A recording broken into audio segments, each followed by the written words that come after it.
Olá pessoal, vamos dar continuidade ao nosso curso de inquérito policial. Vamos falar agora dos artigos 13A e 13B do Código de Processo Penal. Esses dois artigos foram incluídos no ano de 2016 e incluiu algumas alterações importantes aí e que têm sido bastante implementadas no dia a dia. O artigo 13A vai dizer na sua redação do caput o seguinte: os crimes do artigo 148 do Código Penal, 149, 149A, 158, parágrafo 3º e 159, todos do Código Penal, ou seja, 148 é o crime de sequestro e cárcere privado, 149 é o crime de redução à condição análoga de escravo, 149A o crime de tráfico de pessoas, 158, parágrafo 3º, o crime de extorsão mediante restrição à liberdade da vítima. E, por fim, o crime do artigo 159, o crime de extorsão mediante sequestro. Então, todos esses crimes que eu mencionei aqui do Código Penal. Além do crime previsto lá no artigo 239 do Estatuto da Criança e Adolescente, que é o crime de você remeter criança ou adolescente para o exterior de forma ilegal, o famoso tráfico internacional aí de crianças e adolescentes. Todos esses crimes aqui autorizam que a autoridade policial possa requisitar informações diretamente aos órgãos públicos e também pessoa jurídica ali da iniciativa privada, informações que são de interesse desses órgãos aí de investigação. Então, por exemplo, a autoridade policial, vamos supor, está lá apurando um crime relacionado a tráfico de pessoas.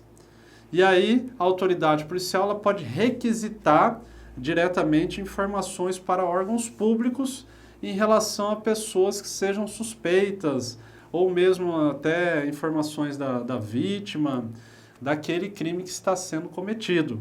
Então, pode pedir informações para os tribunais eleitorais, pode pedir informações aqui, iniciativa privada, por exemplo, para o SPC, para o Serasa, pode pedir informações a todos os órgãos públicos e aquelas pessoas jurídicas da iniciativa privada. Eles podem pedir diretamente, independentemente de autorização judicial, e essas informações devem ser fornecidas no prazo de até 24 horas por aquele que está sendo requisitado a fornecer essas informações. Então, é algo interessante que a gente vê aqui, que não depende necessariamente de autorização judicial, até para que haja maior celeridade. Então, acompanhe comigo aí, o artigo 13A, no inciso 1º, vai dizer que essa requisição deverá conter o nome da autoridade requisitante, inciso 2º, o número do inquérito policial e, inciso 3º, a identificação da unidade de polícia judiciária responsável pela investigação. Então, esse despacho que requisita essas informações deve conter essas exigências aí, dentre outras, aqui dos incisos 1º, 2º, 3º do artigo 13A do Código de Processo Penal. O artigo 13B, ele é um pouco mais específico e a gente vai ver que existe alguma diferença. O artigo 13B, ele autoriza tanto a autoridade policial quanto o Ministério Público, mediante autorização judicial. Então, guardem isso. No artigo 13B, é exigida a autorização judicial. Para quê? Para que tanto a polícia quanto o órgão do Ministério Público possa requisitar acesso em relação a dados obtidos ali nas companhias de telefonia, em relação a dados telefônicos, a dados telemáticos, por exemplo, aqui informações de e-mails também, que seriam esses dados telemáticos. Então, é possível que esses órgãos que eu estou comentando, tanto órgãos de investigação da polícia quanto do Ministério Público, podem ter acesso a essas informações, evidentemente que mediante autorização judicial. E aqui é especificamente ao crime do artigo 149A do Código Penal, que é o crime de tráfico de pessoas. Aqui não se inclui, por regra, aqueles crimes que a gente havia comentado anteriormente. Aqui é para os crimes previstos aí, única e exclusivamente no artigo 149A do Código Penal, que é o crime de tráfico de pessoas. E aí, esses órgãos podem solicitar, mediante autorização judicial, as informações ali de dados telefônicos e telemáticos do investigado, da vítima, enfim, para que eles possam ter as informações em tempo real daqueles que estão incorrendo ali nos crimes relacionados ao tráfico de pessoas. É o que vai dizer o artigo 13b. E aí vocês acompanhem comigo no material aí de vocês o seguinte, o parágrafo 2º vai dizer, ó, na hipótese de que trata o CAPT, o sinal não permitirá acesso ao conteúdo da comunicação de qualquer natureza, que dependerá de autorização judicial, conforme disposto em lei. Então, o que a gente tem aqui é que essas informações serão requeridas, serão em relação aos dados telefônicos, em relação especificamente aos sinais ali, onde estão localizados os possíveis telefones. Então, por exemplo, a gente sabe que os sinais de telefone, eles são emitidos para as companhias telefônicas através de satélite e as companhias telefônicas, elas têm acesso imediatamente à localização de cada pessoa que tem seu celular ali funcionando. São as chamadas ERB, as estações rádio base.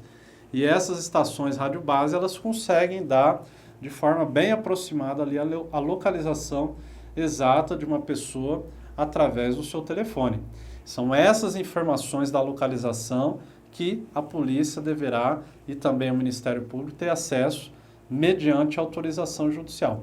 Percebe que aqui, esse inciso primeiro vai dizer que isso não dá acesso ao conteúdo, ou seja, ao que está sendo conversado ali, caso esteja sendo feita alguma ligação. Isso daí, para ter acesso a esse conteúdo, deve observar, como diz aqui os requisitos da lei, a lei é a Lei 9.296, a Lei de Interceptação Telefônica. Uma coisa é você ter acesso aos dados telefônicos, outra coisa é ter realmente acesso ao conteúdo da interceptação telefônica. Esse último aqui, ou seja, o conteúdo da interceptação telefônica, você deve ter autorização judicial, são crimes punidos com reclusão, a permanência do acesso é de 15 dias, podendo ser prorrogado por mais 15 dias, sucessivamente, são coisas diferentes, ok? Inciso segundo, deverá ser fornecido pela prestadora de telefonia móvel celular por período não superior a 30 dias, renovável por única vez por igual período. O inciso terceiro, para períodos superiores àqueles de que trata o inciso segundo, será necessária a apresentação de ordem judicial.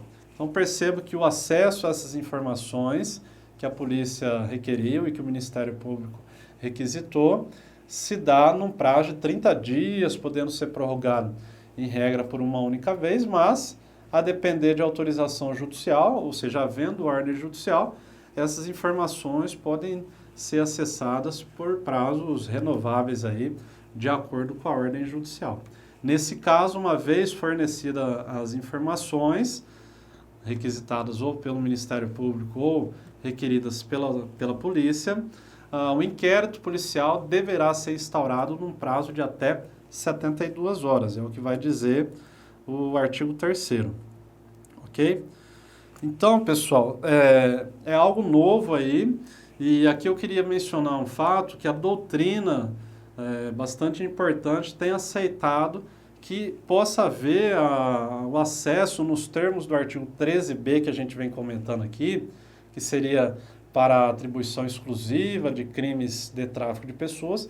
A doutrina tem entendido que para alguns outros crimes, como por exemplo os crimes do 13A, pode também ser franqueado esse acesso nos termos aqui do artigo 13b e dos seus parágrafos, bem como dos seus incisos. Então era isso que a gente tinha para falar em relação a esse tema e que é bastante importante aí no sentido de elucidar possíveis práticas criminosas. Um abraço, pessoal, e até a próxima.